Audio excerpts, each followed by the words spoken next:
Comment traiter les personnes qui nous ont fait du mal ou qui t'ont offensé à un moment de la vie? Bonjour, c'est le Coach Brescia. Abonne-toi sur cette chaîne. Nous parlons de développement personnel, de maternité, d'accord, de guérison de blessures émotionnelles, etc. Donc, abonne-toi à cette chaîne parce qu'il y a beaucoup qui regardent ces vidéos, qui ne s'abonnent pas et aiment et partagent. Lorsque tu aimes une vidéo, ben YouTube signale que la vidéo est intéressante en fait. Parce que tu sais que je ne te raconte pas des blabla, d'accord? Allez, abonne-toi. Comment en fait traiter ou bien dealer avec les personnes qui t'ont fait du mal? Vous savez, je l'ai découvert en fait très, je peux dire tard, mais tôt assez pour pouvoir aujourd'hui partager cela et les vivre en fait. C'est difficile lorsque tu fais confiance à quelqu'un. Et souvent, les personnes qui nous font du mal ou qui nous ont fait du mal ne sont pas loin. Souvent, soit ce sont des amis à qui on a fait très bien confiance, à qui on a confié des secrets vraiment intimes et qui sont venus là, qui sont venus les livrer en fait, d'accord. Une fois, ils étaient fâchés. Une fois, l'amitié était partie. Des fois, c'est dans les relations parce qu'il faut vraiment être intime avec une personne. Il faut vraiment avoir confiance à une personne pour lui confier son corps, pour lui ouvrir son cœur en fait, d'accord. Et on se rend compte que la personne nous trahit, d'accord. La personne nous trahit, mais vraiment alors de manière difficile, de manière horrible, de manière, comment dire, tu te dis mais c'est pas possible, je n'aurais jamais imaginé que toi tu pouvais me trahir un jour, après tout ce qu'on a traversé ensemble, après tout ce qu'on a vécu, après tout ce que j'ai fait pour toi, après les sacrifices que j'ai fait pour toi, etc., etc. Mais ça arrive. Vous savez quoi? Parce que nous sommes des humains. Nous ne vivons pas à l'église, comme j'aime le dire. Nous vivons dans la société et la société sont les êtres humains.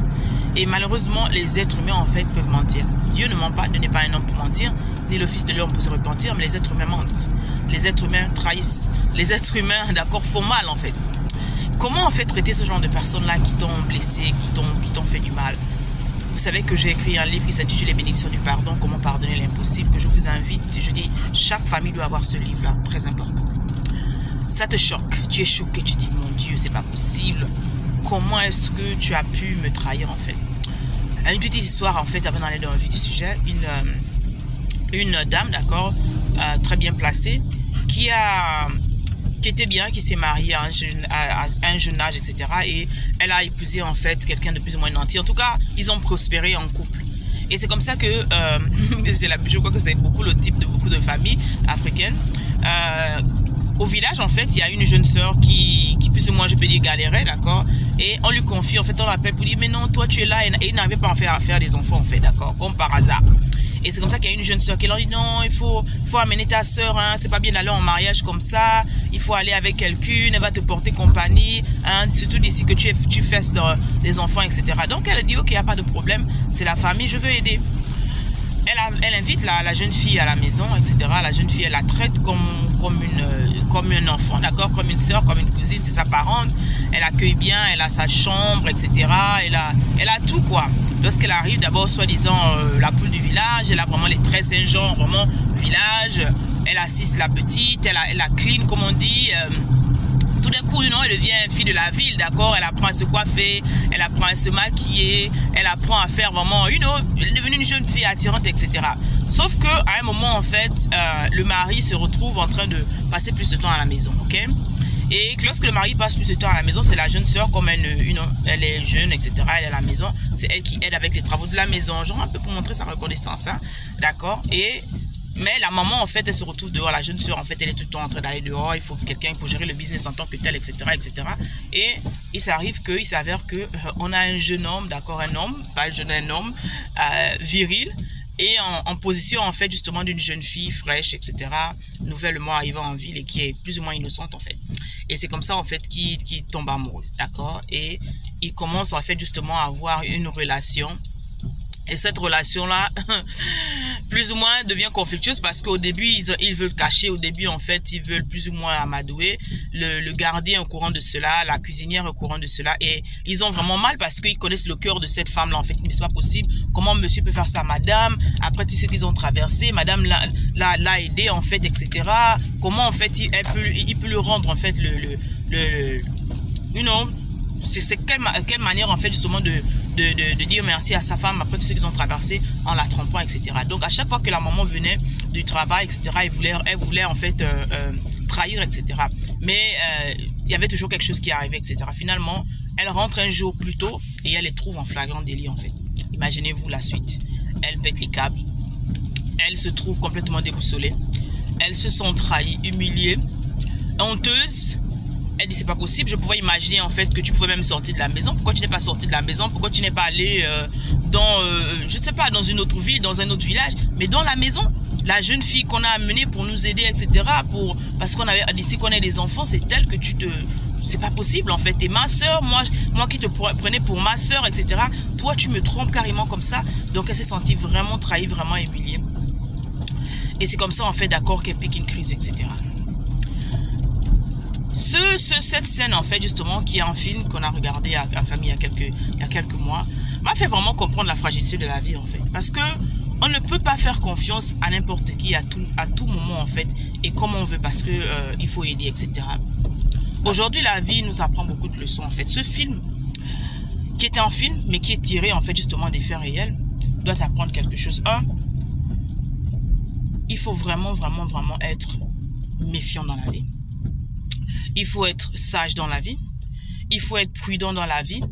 Et il faut en fait, d'accord, quelle que soit la sensibilité en fait, la condition dans laquelle tu es, il faut vraiment en fait éviter de te confier à n'importe qui en fait. Parce que des fois les personnes à qui tu te confies, elles écoutent, elles ont dit, oh vraiment Yako, désolé, etc. Mais c'est pas vraiment qu'elles compatissent à ta douleur en fait. Il y en a qui se réjouissent de ton malheur, si on peut le dire. Il y en a qui sont vraiment, qui disent, elles pensaient que quoi, que l'argent là devait finir, etc., etc. Ils sont vraiment en fait cruels en fait. Et tu ne peux pas, c'est comme ça en fait la nature de certaines personnes en fait. Donc au lieu d'être content de te voir heureux, ben ils sont genre en fait un peu ambus en fait. Quand tu sors d'une certaine famille, etc., etc.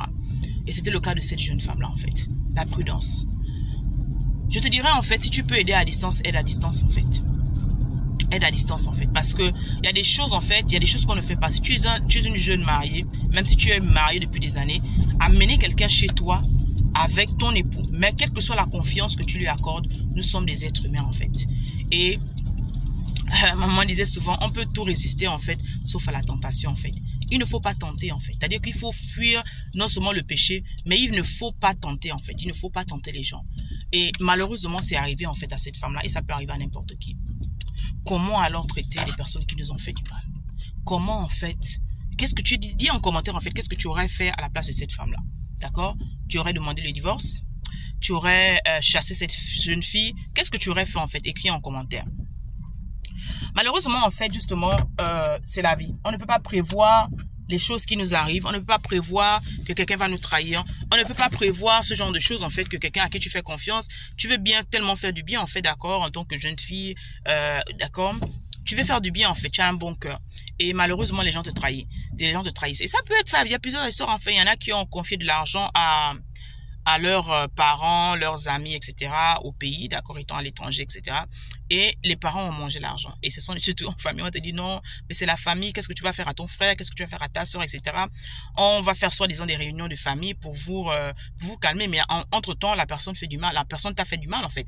Peut-être c'était les dernières économies, en fait, que tu avais, les dernières économies que tu avais, tu as travaillé peut-être 2-3 boulots pour pouvoir, et c'est ça que les personnes ne comprennent pas, en fait, que des fois, on se dit que tu es peut-être à l'étranger, tout va bien, mais on ne sait pas le sacrifice que tu fais en fait. On ne sait pas le prix que tu payes. On ne sait pas en fait d'accord les privations que tu as, parce que tu as des objectifs. Chaque personne a des objectifs, et la vie en fait ne va pas se terminer juste à peut-être travailler pour les gens. Il y en a qui ont des objectifs de peut-être bâtir leur business, commencer quelque chose, et ils vont économiser pendant des années, pendant des mois, etc. Ou ils vont travailler de manière supplémentaire pour pouvoir atteindre un objectif en fait. Économiser vraiment drastiquement. Et tu prends cet argent là, tu envoies ça pour aller faire un taxi, tu envoies pour aller peut-être ouvrir un salon de coiffure, tu envoies en fait peut-être pour aller faire quelque chose de rentable, que parce qu'on dit vaut mieux en fait apprendre à quelqu'un à pêcher que de lui donner du poisson chaque jour. Mais ta jeune sœur ou ta jeune cousine en fait se retrouve en train de manger cet argent pour te dire, oh non, il y a eu un problème qui est arrivé, il y a eu ce qui est arrivé. On te raconte vraiment des histoires à dormir debout. Tu te dis, mais est-ce que la personne se rend compte en fait que ce sont toutes mes économies que je lui ai données? Est-ce qu'elle se rend compte vraiment que je n'ai plus rien en fait? Je mange du pain sec. Ça fait 6 mois, je mange du pain sec parce que je voulais vraiment terminer avec ce projet. Je voulais vraiment terminer de bâtir ce studio pour pouvoir me rapporter de l'argent, pouvoir nous rapporter de l'argent, et qu'elle n'ait plus en fait à me demander de l'argent à chaque fois, etc., etc. Est-ce qu'elle se rend compte en fait justement que elle est en train même de déféquer en fait dans le puits qui lui donne de l'eau? Et tu vas dire, oh non, mais la personne va t'appeler, va dire, non, je suis désolé, en fait, voilà ce qui est arrivé, etc. Au pire des cas, on a même regardé dans différents films, on va t'envoyer des photos, en fait. On envoie des photos, non, voilà, la maison est presque prête. Oh, le studio est presque prêt. Oh, il manque le ciment. Oh, il manque je sais pas, y a pas assez de gravier, etc. Envoie l'argent. Et chaque mois, tu envoies l'argent. Chaque mois, tu envoies l'argent. Chaque mois, tu envoies l'argent. Un jour, comme ça, tu arrives, finalement, tu décides d'aller au pays, etc. D'accord? Ou tu décides de te rendre dans la ville, etc. Tu te rends compte que ces photos étaient carrément fake, en fait. Tu te rends compte que il n'y a même pas de soubassement. Tu te rends compte que la personne n'a même jamais acheté. C'est-à-dire que même blotti le terrain, en fait. C'est-à-dire que même nettoyer, rien, complètement. Chaque mois que tu envoies, chaque semaine que tu envoies ton argent, l'argent de ta souffrance, l'argent du sang, comme on dit chez nous ici, mais la personne bouffait cet argent, en fait. Comment traiter ce genre de personnes? Ça te fait mal. Surtout quand ce sont des personnes proches. Surtout quand ce sont des personnes, en fait, que tu sais que en qui tu avais entièrement confiance. Surtout quand ce sont des personnes, en fait, que tu disais que c'est pas possible. Cette personne-là, non seulement je sais que ça va lui faire du bien parce que si tu as une jeune soeur qui est quelque part, ou un jeune frère quelque part, tu dis, OK, au lieu de lui envoyer $50, $100 chaque mois, ou tous les 2 mois, tous les 6 mois, s'il a quelque chose à côté qui peut tourner, en fait, ça peut l'aider, en fait. Et le grand problème, en fait, c'est que, je dis toujours que ce n'est pas un problème d'argent aujourd'hui. C'est un problème de mentalité. Quand quelqu'un ose en fait te trahir comme ça, ne pensant pas à demain, il ne pense qu'à maintenant, il veut régler le ventre en fait, il veut régler la faim parce qu'ils prennent l'argent pour aller acheter des perruques pour certaines, pour aller acheter des chaussures de marque certains, pour aller juste boire, pour aller frimer en fait dans la boîte de nuit avec des amis, etc. Juste pour montrer qu'ils ont quelque chose qui est juste un instant en fait de plaisir, qui est juste un match vie en fait, oubliant qu'aujourd'hui ils ont peut-être mangé cela, ils ont mangé tout, etc. Même pas 10 francs qu'ils ont laissé de 10 000.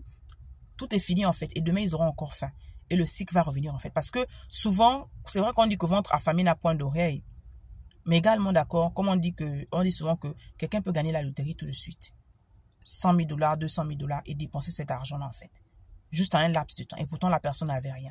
Ce n'est pas l'argent le problème en fait, c'est vraiment la mentalité. Tant que la personne n'a pas changé de mentalité, tant que la personne n'a pas compris en fait que ce que je suis en train d'agir d'abord, comment je suis en train d'agir en fait, ce qu'est l'instant présent là, ce que je suis en train de faire en ce moment en fait, la manière à laquelle je suis en train de traiter l'autre, parce qu'on dit traite l'autre comme tu aimerais qu'on te traite. La manière à laquelle je suis en train de traiter l'autre là, est-ce que ça vraiment à long terme ça va me bénéficier ou ça va vraiment la détruire et ça va aussi me détruire. Deux, la question qu'on ne se pose jamais, se mettre à la place de l'autre. Et si c'était à moi qu'on faisait cette chose? Et si c'était moi qu'on trompait? Et si c'était moi qu'on trahissait? Et si c'était mon argent, mes économies qu'on bouffait comme ça là, alors que j'avais mis toute la confiance? Comment est-ce que moi je réagirais? Est-ce que si vraiment on me faisait ce que je faisais à l'autre, on me traitait comme j'ai traité l'autre là, comment est-ce que j'aurais réagi moi? Souvent, c'est important de se mettre à la place de l'autre. Tu vas dire à l'autre, et souvent la famille, quand ça arrive, ils vont te dire, oh, c'est la famille, il faut laisser, il faut oublier. Non, tu te mets à la place de l'autre. Peut-être la personne avait des enfants qu'elle a privés parce qu'elle avait un projet. Peut-être qu'elle avait une femme qui l'a privée en fait parce que ils avaient des projets en commun de famille. Et toi, tu arrives bonnement, tu trahis cette personne-là. Tu manges les économies de cette personne-là. Numéro 3, il faut comprendre qu'il y a quelque chose qu'on appelle la loi du karma.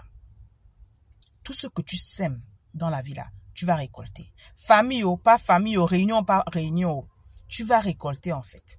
Maintenant, toi, la personne à qui on a fait du mal en fait, voilà ce que je vais te dire. Ça fait mal. C'est plus facile de dire, oh, il faut pardonner. J'ai écrit le livre sur les bénédictions du pardon, ok? Ça ne veut pas dire que tu dois oublier tes émotions. Ça ne va pas ça ne veut pas dire en fait que tu dois repartir encore donner cet argent à la personne ou faire entièrement confiance à la personne.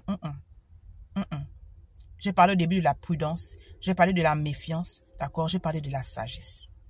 À un moment dans la vie, surtout quand tu as des visions, tu as des projets en fait, il faut vraiment être sage. De la même manière, il faut se rappeler en fait, surtout si tu as laissé confier avec les membres de la famille, il faut tout faire pour qu'à cause de l'argent, écoutez bien ce que je dis, il faut tout faire pour qu'à cause de l'argent, d'accord, vous n'ayez pas de problème dans la famille à cause de l'argent. Il y a une loi qu'on dit dans le business, etc., dans les affaires, dans le monde financier. On dit en fait, n'investis pas ce que tu n'es pas prêt à perdre en fait. C'est-à-dire que si tu n'es pas prêt, si tu sais que tu as donné 2 000, c'est-à-dire que à ton frère, à ta sœur, je veux bien de ta famille, ne parle pas de prêt. Écoutez bien ce que je dis. Je l'ai appris à mes dépens. À tes frères, à tes sœurs, ne parle pas de prêt. Quand tu donne parce que tu sais que okay, c'est quelque chose que tu as le surplus, que tu veux donner de bon cœur. Ne donne pas, ne t'attends pas à ce qu'on te rembourse. Quand tu as cette attitude-là, je t'assure que ça va te libérer, ça va vous libérer et ça va faire en sorte qu'il y ait moins de conflits à cause de l'argent. y a beaucoup de familles aujourd'hui qui ne s'adressent plus à la parole parce qu'il y a eu un jour un problème, un jour quelqu'un a mangé l'argent de quelqu'un. Un jour quelqu'un a mangé la sueur de quelqu'un et ça détruit les familles. Si tu veux faire du bien à ta soeur, tu veux lui donner quelque chose à ton frère, donne, mais ne t'attends pas à ce qu'il te rembourse. Quelle est l'attitude maintenant lorsque tu es frustré, on t'a trahi, etc. La parole dit que la vengeance appartient à Dieu. Ne te venge pas. La vengeance appartient à Dieu. Pardonne à cette personne-là, d'accord, mais sois prudent. Je répète encore. Pardonne à cette personne-là, mais sois prudent. Ne te venge pas. À d'autres personnes, que ce soit en amour ou autre chose, en fait, que ta réussite, en fait, c'est-à-dire que utilise ce moment-là, ce gourmet, ce cri de cœur, cette douleur, etc., pour tellement travailler sur toi. Je vous parle beaucoup de guérison. Pour tellement travailler sur toi, pour tellement investir sur toi, pour tellement guérir de cela, que tu sors de cela avec des leçons de la vie. Des leçons de la vie qui font que ces leçons-là t'ont tellement enseigné, tu as tellement eu mal, tu as tellement pleuré en fait, tu as tellement été meurtri, tu as tellement en fait été bouffé qu'aujourd'hui tu pourras demain après-demain enseigner ces leçons à tes enfants pour dire que dans la vie mes enfants, il faut faire attention. Voilà, ne fais pas ceci, ne fais pas cela. Moi, t'as dit maman pourquoi? Papa pourquoi? Parce que tu pourras utiliser ton expérience pour renseigner à d'autres personnes. Tu pourras surtout en commençant par ta maison pour enseigner à tes enfants comment dealer avec les personnes dans la vie en fait, même avec les gens de la famille. D'accord? Une manière différente de réagir au lieu de crier. Une autre manière également, d'accord, surtout aujourd'hui avec les réseaux sociaux, avec ce qui se passe là, laisse la vie faire les choses en fait. La vie est c'est-à-dire que le plus grand territoire, le plus grand en fait, la plus grande scène où les choses se passent parce que nobody knows tomorrow, personne ne connaît demain. Souvent, on se dit que les personnes qu'on néglige ou les personnes qu'on fait un genre, ces personnes-là, souvent, surtout quand la personne avait vraiment de mauvaises intentions pour te détruire, elle se dit, à toi, tu vas devenir con. Il y a des gens qui sont séparés et l'autre a dit, non, toi, tu n'auras plus jamais un homme comme moi. Et il y en a qui vont dire, thank God, merci Seigneur que je n'aurai plus un homme comme toi parce que si tu me traites comme ça ou si tu m'as traité comme ça, tu m'as trompé, tu m'as trahi, tu n'as jamais connu ma valeur, je rends grâce à Dieu que je n'ai plus un homme comme toi, en fait. Et c'est à ce moment, en fait, tu réalises que tu valais mieux, en fait. Que tu vaux mieux, en fait. Donc, tu te revalorises, tu te refais une beauté intérieure, tu travailles sur toi-même, tu vas découvrir même certaines choses qui étaient à l'intérieur parce que il y a des projets qui vont sortir de cela. Ta misère va devenir ton ministère. Je répète encore, ta misère va devenir ton ministère. Tes expériences vont devenir des enseignements que tu vas donner aux gens. Au lieu d'utiliser la haine pour commencer à aller sur les réseaux sociaux qui sont maintenant là, aller insulter si c'est ton mari, etc., insulter, manquer de respect, montrer les photos, des scènes, si tu as des preuves, etc. Tout ça, ça ne fait que diminuer en fait qui tu es. Parce que you need to be better than that. Tu dois montrer en fait que tu es meilleur que ça en fait. Tu te respectes, tu t'honores. Tu n'as pas à salir l'image d'une autre personne en fait. Parce qu'elle t'a fait du mal. Tu gardes ton comportement, tu gardes ton caractère, ton intégrité, d'accord? Ça montre en fait plus de toi qui tu es en fait. Et je t'assure qu'au fur et à mesure avec l'expérience, la personne va revenir te demander pardon à un moment ou un autre. Crois-moi, que ce soit en affaires, que ce soit en amour, que ce soit en business, la personne va venir te demander pardon à un moment, un autre en fait. Mais toi, tu ne serais plus en train avec la colère, etc. Parce que tu vas travailler sur toi. Peut-être tu te serais remarié, tu aurais continué ta vie, etc. Tu aurais peut-être fait d'autres business qui réussissent. Mais justement parce que tu as oublié, tu as décidé de pardonner, d'avancer, d'utiliser en fait au lieu d'utiliser la haine, parce qu'il y a deux choses, la haine et l'amour. C'est l'une des plus grandes énergies au monde en fait. Toi, tu utilises l'amour justement pour continuer d'investir tellement dans tes choses. Même si on t'a abandonné avec tes enfants, tu fais tout pour être cette meilleure mère. Même si tu es maman célibataire, en ce moment, c'est une saison. Tu te concentres, tu travailles sur toi-même. Tu te concentres sur tes enfants, tu donnes le meilleur, l'amour possible. Ah, ma chérie, il y a un homme qui va te regarder, qui va dire, waouh, cette femme, je la regarde tous les jours, etc. Je vois comment elle traite ses enfants seuls. Je vais l'aider, je vais enlever ce poids-là. Je t'assure que quelqu'un va regarder ta souffrance. Et tes larmes vont se transformer en cris de joie. Et tes larmes vont se transformer vraiment en, comment dire, en pleurs de joie, te dit que célébration, etc. Et demain, tu pourras raconter un jour. Aujourd'hui, vous m'enviez, mais voilà mon histoire. C'est ça les expériences de la vie, en fait. Parce que lorsque tu vas utiliser la haine contre la haine, en fait, ça ne fait que grandir la haine, en fait. Et aujourd'hui, il y a des guerres qui pouvaient être arrêtées à cause de la haine ou la rancœur, etc. Et ça ne nourrit pas, en fait. Ça ne nourrit pas, ça ne bonifie pas. Il faut prôner la paix. Il faut chercher la paix parce que comme j'aime bien le dire, un jour, tu ne sais pas demain, après-demain, les enfants que vous aurez à cause d'une dispute que vous avez eue. Il y a des familles même, d'accord, et je vais terminer par là. Il y a un autre film qu'on a regardé où vraiment, comment dire, la vengeance, d'accord, des jeunes sœurs, des gens qui étaient mariés à une famille polygamique, d'accord? Et vous savez que la famille polygamique, d'accord, il y avait plusieurs enfants, plusieurs femmes. Et les femmes, la première, la deuxième femme, les femmes d'abord ne s'entendaient pas. Il y avait la haine, la dispute, la rivalité parmi elles. Et les enfants sont venus, c'était la même chose. Des années plus tard, le père a vieilli. Les mamans sont vieilles. Les filles sont restées avec cette haine-là. Ce qui fait que cette rancœur-là les a animées au point où elles ont tout fait pour se te détruire. Elles ont tout fait pour se te détruire. Et qu'est-ce qu'ils font en fait justement pour couper court, d'accord? Parce que je veux pas que la vidéo soit trop longue. À un moment, elles ont vu que plus elles cherchaient les projets de vengeance parce que l'autre commence un business, elle vient faire le business en face de l'autre, l'autre vient détruire, etc., etc. L'autre va même jusqu'à changuer l'autre. Elles sont tellement ôtées des trucs qu'à un moment, en fait, l'autre a remarqué qu'en fait, que son cœur était tellement devenu noir. Parce que elles sortaient d'un mariage également où l'autre l'avait trompé, en fait. Quand je dis aux femmes que guérissez de vos blessures, parce que la même chose qui est arrivée à sa mère est arrivée à elle, en fait. Et elle s'est retrouvée et dit, mais c'est pas possible, c'est le même cycle qui est en train de reprendre. C'est la même chose qui est en train de revenir. Ce sont les mêmes erreurs, en fait, d'accord, que ma mère a faites, les mêmes expériences que ma mère a vécues, en fait, qu'aujourd'hui je suis en train de vivre. Qu'est-ce qui m'arrive, en fait? Et à un moment, elle a compris, en fait, justement, que tout ça ne valait rien, en fait. Parce que sa mère est même morte en lui disant que pardonne. Moi, qui t'ai encouragé dans la guerre, j'ai vu que à un âge de ma vie, en fait, je choisis mes batailles. Lorsque tu arrives à un âge de ta vie, en fait, quand tu arrives à une certaine expérience, à une certaine maturité, il faut choisir ses batailles.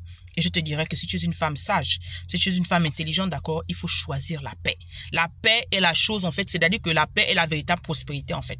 Choisis la paix. Fais la paix avec ton passé. Fais la paix avec des personnes qui t'ont fait du mal, d'accord? Et tourne la page et avance. Parce que demain après-demain, tu ne sais pas où tes enfants vont se retrouver. Tu ne sais pas qui va s'occuper de tes enfants. Tu ne sais pas, d'accord, ce que tu seras demain. Tu ne sais pas, en fait, où est-ce que vous allez vous retrouver. Et parce qu'il y a un antécédent qui est arrivé il y a quelques années, peut-être vos enfants vont se retrouver, ils vont s'aimer. Mais parce que vous êtes mariés depuis des années, vous allez empêcher à vos enfants de se marier. Vous allez empêcher, d'accord, à vos enfants de vivre l'amour sérieux parce que justement, il y a eu un antécédent entre les amis depuis l'enfance, depuis le collège, etc., etc., etc. Donc, voilà en fait ce que je voulais te partager en fait dans cette vidéo. Dis-moi ce que tu en penses, d'accord? Qu'est-ce que toi tu fais? Comment toi tu traites, d'accord, les personnes qui t'ont fait du mal? Est-ce que tu rends la balle? Comment en fait justement tu le fais? Et justement, dis-moi quelles sont les leçons que tu as retenues de ce message. N'oublie pas de t'abonner, de liker, d'accord, de partager cette vidéo et bien sûr de laisser ton commentaire. Avec amour, sur toi la prochaine vidéo. Au revoir.